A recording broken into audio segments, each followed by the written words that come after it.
She had been different from the time she was a child. Not just tall. No. Amelia was round and full and unapologetically there. She was the girl everyone mocked. Not because she was weak, but because she was big. They called her names, hid her clothes, and laughed until she cried. One night, Amelia made a decision that would change not just her life, but the entire continent. In the heart of Umuiz, a sun-kissed village nestled between rolling green hills and whispering palm trees, where the air carried the sweet scent of roasted yam and the laughter of children danced with the evening breeze, there lived a girl named Amelia. Amelia was 21 years old, the eldest of 3 daughters, with skin like polished ebony that glowed under the African sun and eyes that held the quiet fire of 1,000 untold dreams. She was strong from fetching water at dawn, strong from pounding millet until her arms sang, strong from carrying her little sisters on her back when their legs grew tired. But in the eyes of the village, Amelia's greatest strength was also her greatest shame. She was the biggest girl anyone had ever seen, and she has been the biggest girl in the village since she was a child. Not just tall. No, Amelia was round and full and unapologetically there. Her arms were soft pillars, her hips curved like the sacred calabash, her belly a gentle hill that rose and fell with every breath. The other girls, slender as reeds with waists you could circle with 2 hands, called her Ama the Mountain. They sang mocking songs when she passed, hid her wrappers, and laughed when she tried to join their dances, and the ground seemed to tremble beneath her feet. Amelia, why do you eat the whole moon? Careful, Amma. You'll break the bench again. Look at her trying to hide behind a banana tree. Her mother Grace would wipe Amelia's tears and whisper, My child, beauty is not one shape. You are fearfully and wonderfully made. But words are wind when cruelty has teeth. Amelia tried everything. She drank bitter herbs boiled under the new moon. She denied herself food until her body began to protest. She tied tight cloths around her waist until she could barely breathe, praying to wake up small like her sisters Clara and Rose, small like the pretty girls the boys chased. She rubbed mysterious ointments from the old medicine woman deep in the forest. She danced for 7 nights under the Iroko tree, begging the spirits to take the weight away. Nothing worked. Every morning the polished brass mirror showed the same girl, big, soft, powerful, and unwanted. One night, after the village boys laughed so hard at her that one fell into the river, Amelia sat on the mud steps of her father's compound and made a decision that shook the stars. I am leaving, she whispered to the moon. If this village cannot love me as I am, I will find a place that will. With nothing but a small raffia bag, 3 wrappers, and a heart burning with fear and fury, Amelia slipped away before the roosters crowed. She walked the red dust road for 3 days and 3 nights until the village songs faded and the city lights rose like a new constellation. Lagos swallowed her whole the moment she stepped off the rattling bus. Horns blared. Okadas weaved like angry bees. Hawkers shouted prices for gala and pure water. The air tasted of diesel, fried plantain, and possibility. For the first week, she slept on the cracked veranda of a distant cousin, Auntie Beezy, who sold recharge cards outside Computer Village. Every night, Amelia lay under the mosquito net, listening to the city roar, and whispered, If I fail here, there is nowhere left to run. That fear tasted sharper than any village insult. She got her first job selling fruits, then a better job at a tailoring shop, ironing clothes with careful precision and sometimes delivering clothes for the tailor. Then another as an assistant in a sewing workshop. The city was tough, but it did something Umuizi never did. It allowed her to exist without judgment. People didn't stare at her. No one mocked her. Everyone was too busy living. For the first time in her life, Amelia felt invisible, and she liked it. 3 months later, Amelia knew she wanted more for her life, so she pounded the streets from dawn till dusk, resume curling in the humidity. Boutique after boutique turned her away with polite smiles that cut deeper than laughter. "You're memorable," they said, "but we only need size 8 and 10. These words lodged in her throat like a fishbone. Then came the day that changed everything. Walking past a gleaming mall in Eco-Atlantic, feet blistered and pride bleeding, she saw a giant billboard. A woman bigger than she was, reclining on silk like a queen, draped in golden fabric that celebrated every roll and curve. Beneath the image, bold letters screamed, "Real beauty has no size. Queenly couture, where every body rules." Amelia marched straight into the glass building the next morning, dressed in a simple blue wrapper and faded blouse. The receptionist smiled. "You're here for the open call, aren't you?" She simply nodded. 2 hours later, she stood in a room full of breathtaking big women who laughed loud and took up space without apology. A girl with a bright red jewel and dimples deep as wells leaned over. "First time?" Amelia nodded. "Me too," the girl grinned. "My name is Sapphire. Stick with me, village sister." They became instant friends, Sapphire from Warri, bold as brass, and Amelia, quiet fire from the hills. When the assistants started calling numbers, Amelia's hands shook so badly she nearly dropped her form. Number 27. Amelia. She walked into the audition room like a woman marching to war. Victoria King sat at the center of a long table, flanked by photographers, stylists, and stern-faced scouts. She wore a blood-red head wrap and silence like armor. The room went still the moment Amelia entered. "Name? Amelia Ease? From? A small village you've never heard of?" Victoria's eyebrow arched. "Try me." Amelia lifted her chin. "Umuise? Beyond the hills where the Iroko trees still speak?" A flicker of something, recognition, maybe memory, crossed Victoria's face. "Dress. This is what I own." Amelia spread her arms, showing the simple blue wrapper and faded blouse. Victoria said, "Come forward. Turn. Walk for me." Amelia walked, slowly at first, then with every insult turning into fuel. She walked like the ground owed her rent, like her ancestors were clapping in heaven. Every step said, "I have carried water, carried pain, carried shame. Watch me carry power now." Victoria smiled a slow, dangerous smile. "My dear, you are not just plus size. You are plus everything. You are going to break the internet. You are majesty in motion. Welcome to queenly couture." That night, Amelia did not go back to Auntie Bc's veranda. She was whisked to a hotel suite overlooking the Atlantic, given a room key that felt heavier than gold. Sapphire knocked 20 minutes later with a bottle of palm wine and 2 plastic cups. "To the village girls who refused to stay small," Sapphire toasted. They drank and laughed until the moon climbed high.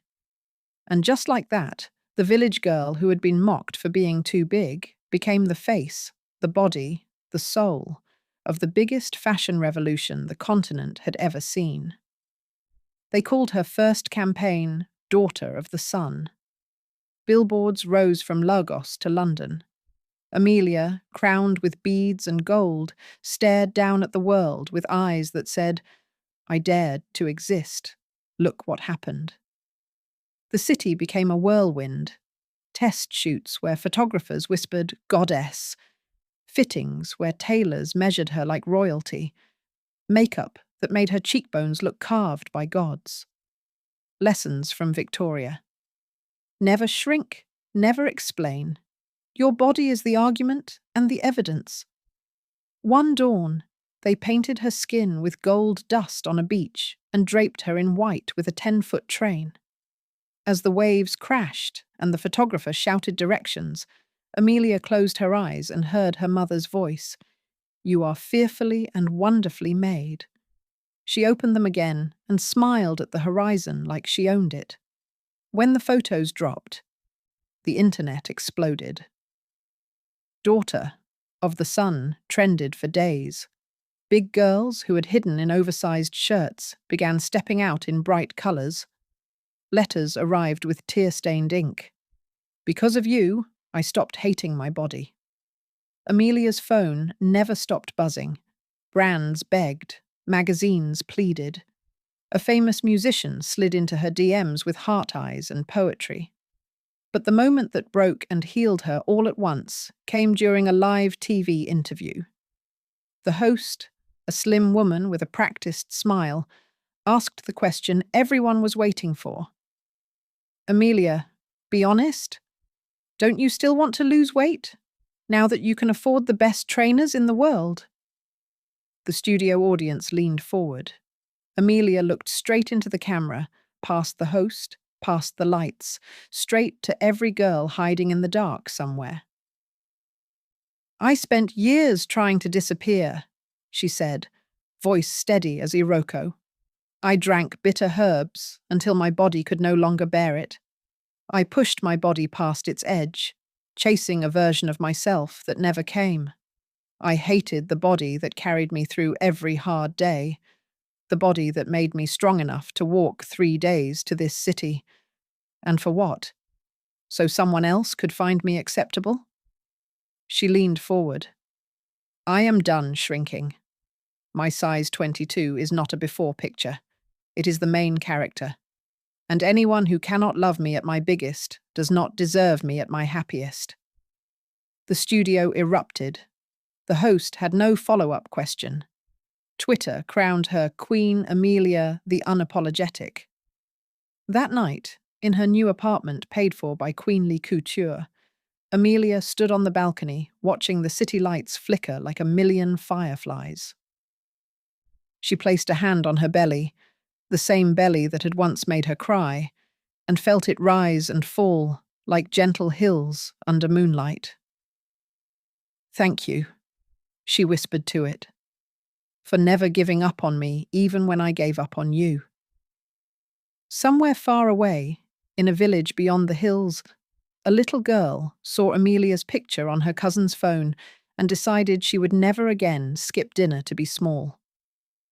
Then came her first runway show at Lagos International Fashion Week. The night before, Amelia did not sleep. At 4 a.m., she stood on the hotel balcony and told the dark, I walked 3 days to get here. I will not walk back, not even in my mind. Hours later, the gown that would open the show was called Sunrise over the Niger. 20 meters of hand-dyed attire, mango bleeding into indigo, gold insibidi symbols of strength and queenship woven through it. The neckline plunged, the back dipped low, and the skirt flared wide enough for a woman to take up all the space the world had ever denied her. Backstage was chaos. But when the drum began and the mirror runway ignited in liquid gold, everything fell silent. Amelia stepped out. She did not walk at first. She stood, shoulders back, chin high, belly proud. Then she moved, hips rolling the way women do when carrying water and still looking untouchable.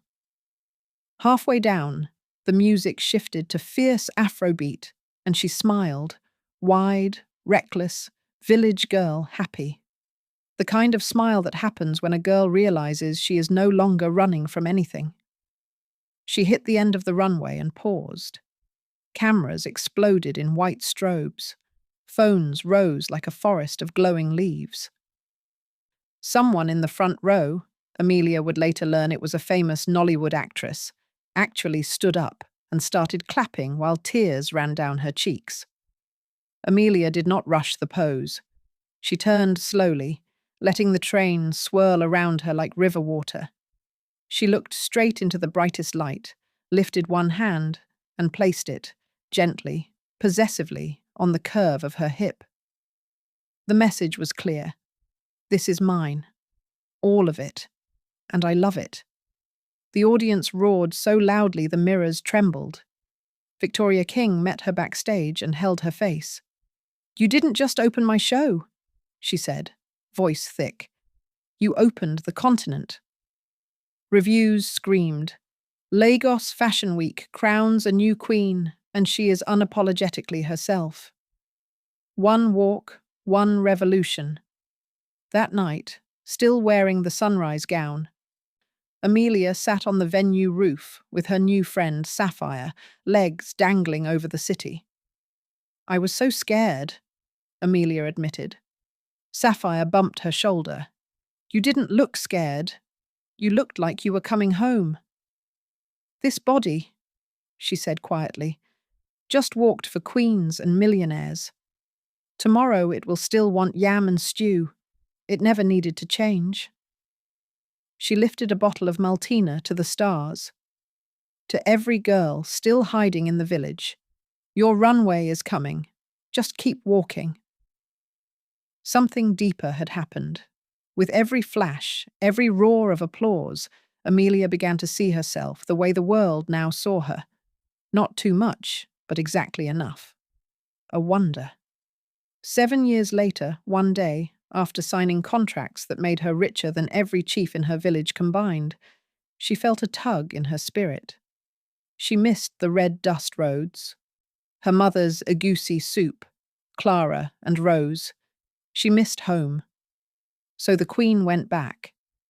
This time she arrived in a gleaming white jeep that made the entire village pour out like ants from a kicked nest. Children screamed. Old women clutched their wrappers. Even the goats stopped chewing. Stepping out in a custom Ankara gown that shimmered like a peacock's tail stood Amelia. Taller, richer, more radiant than any dream the village had ever dared.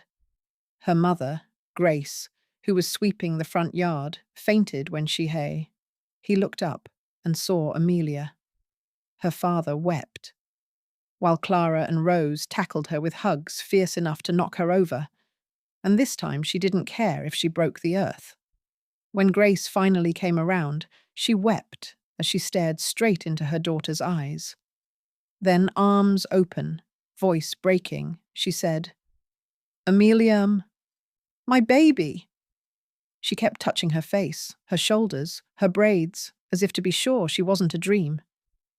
"Mama, I'm sorry." Amelia's lips tremble. "I heard them say you became a big woman. I didn't believe. My own fat girl. My own," Grace said. Amelia nodded and hugged her mother tightly. That night, beneath the same Iroko tree where she once cried, Amelia gathered every big girl who had ever been mocked and spoke. "I was you," she said, voice soft but unbreakable. "I hated this body because you taught me to. But out there, the world bowed to it. And now I know the truth. There was never anything wrong with me. The wrong was in eyes that couldn't see glory." She built a school where girls of every size learned to rise. She opened a tailoring house that employed the very girls who once mocked her, teaching them to sew gowns that celebrated everybody. She walked through the market with her head high, and when someone whispered, "Amma the mountain now," it was with awe. Because mountains do not bow. Mountains do not shrink. Mountains stand, and the whole world learns to look up. Months later, amazed by Amelia's impact, the village head created a new annual celebration, the Festival of Gifts. A day meant to remind every girl in the village that their body is not a mistake. Their gift is not too small. Their difference is a blessing. The festival was beautiful. Girls wore outfits they designed. Drums beat softly in the background. Mothers clapped proudly. Fathers beamed with joy. Little children danced barefoot in the dust. At the height of the celebration, Amelia was honored with a title, the daughter who returned with light. And so, in Umui's village, where a girl once ran away for being too big, a queen returned and taught them all that the biggest thing about her was never her body. It was her heart. Some women are not born to fit in. They are born to make the world bigger. And Amelia, daughter of the sun, did exactly that. Thank you for watching. Before you go, tell us in the comments, what part of Amelia's journey inspired you the most? And don't forget to like and subscribe for more powerful African storytelling.